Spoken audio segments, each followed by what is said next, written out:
This segment brought to you by Gutierrez Law Firm. Hola, mi gente.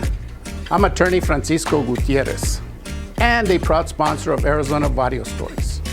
I grew up in the Anat Barrio, and I've been practicing law now since 1984. Experience really does matter. If you've been injured by someone, call me. Let's talk. Hello, this is Jose Andres Giron here at Arizona Latino Art and Cultural Center, and we have a special guest for you today. We always try to bring in an artist, an interesting artist, who's going to tell you a little bit about their life and their journey as an artist. Artists are pretty much born, in my opinion. This guest artist here is going to tell you her journey as a child artist and where she's going right now. Please introduce yourself. Hi, I'm Catherine Sesma. I also go by La Jefa.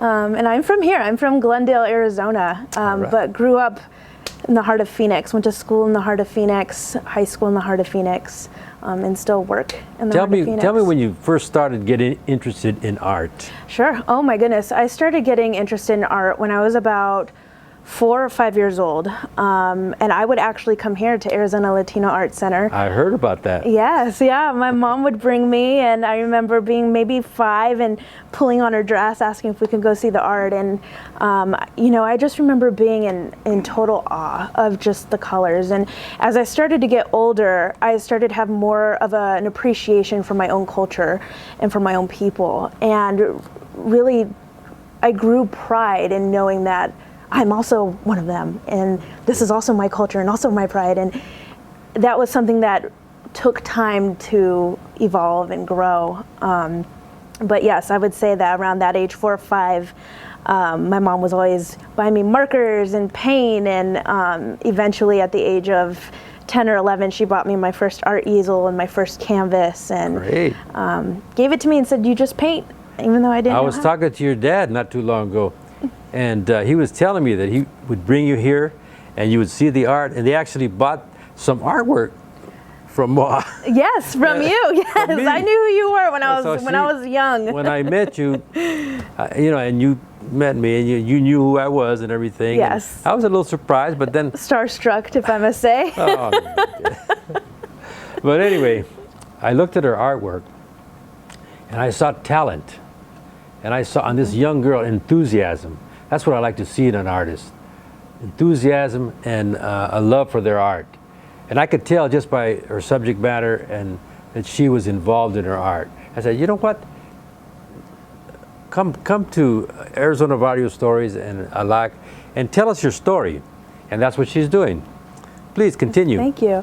So I started painting when I was about 10 or 11 years old, when my mom gave me that art easel. And I remember turning to her and say, "How do I paint?" And she said, "You just do it." And I remember thinking, but how? I don't know how to hold a paintbrush. I don't know how to make colors. And she just said, "Catherine, you just do it." And so I kind of have gone through I'm in the beginning of getting my, my name in the Phoenix art scene, still trying to get in the Phoenix art scene. And I've been carrying that, just do it. You just go for it. You just jump for it with me on this journey. And so I went through high school. I went to St. Mary's Catholic High School, downtown Phoenix, and took a few art classes, really enjoyed it, learned a lot. And then eventually went to college. I went to Pima Community College first in Tucson, and then U of A. And at Pima Community College, I had this great art teacher. His name is Michael John Nolan, and definitely one of the people I'll never forget. And he just taught me so much about color theory, but what I learned most from him was to really just throw yourself in your art. And that's exactly what he did. And I remember appreciating that so much. And you would look at his pieces and you would see him. And it was just the most amazing thing. And I remember being in his class, and I was taking this class as an elective. And he said, "Are you an art major?" And I was one of the only ones in the class that wasn't. Yeah.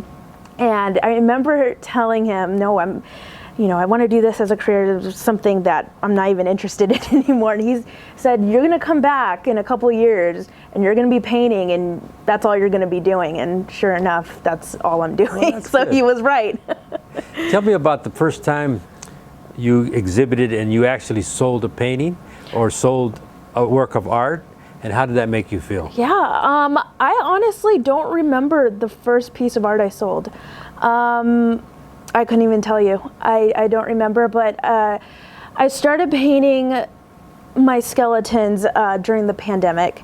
Okay. And the first skeleton piece was actually commissioned. It wasn't sold. It was by a family friend, and it was a piece of her and her husband. She wanted it to be a wedding piece. Okay. And so I was like, okay. And so I painted skeletons, and it was, she really loved it, and a lot of people on social media loved it, and so I just stuck with the skeletons. Yeah. Well, as you're a young artist and you're just evolving.